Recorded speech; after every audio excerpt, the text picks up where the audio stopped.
एक छोटे से मिट्टी के घर में गगन अपना 11वां जन्मदिन मना रहा था।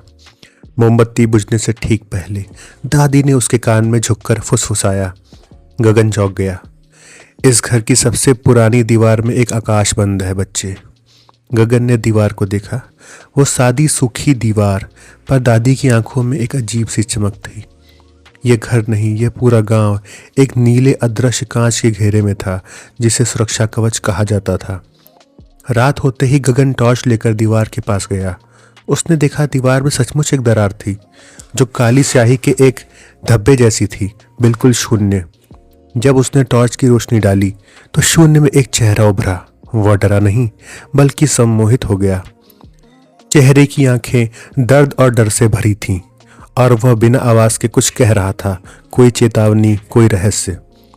अगले दिन गगन चुपके से गांव के एकमात्र लाइब्रेरी में घुसा। उसने पुरानी डिजिटल पोथियां खंगाली। उसे एक शीर्षक मिला, प्रोजेक्ट आर्क, अंतिम यात्रियों का भ्रम। पढ़ते ही उसकी दुनिया हिल गई। यह गांव, यह दीवार, वह आकाश, सब एक विशाल झूठ था।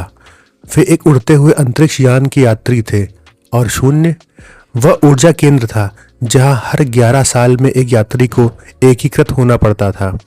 शून्य में दिखा चेहरा उसका नहीं बल्कि पिछले एकीकृत यात्री का था।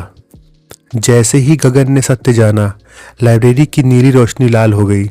पूरी जगह एक यांत्रिक आवाज गूंजी, सिस्टम रिबूट शुरू हो रहा है। कुंजी वाहक कृपया इंटीग्रेशन पॉइंट पर जाएं।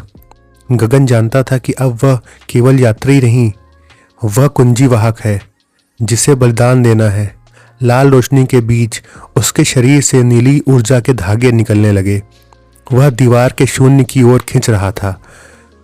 अब वह जहाज का हिस्सा बनने जा रहा था।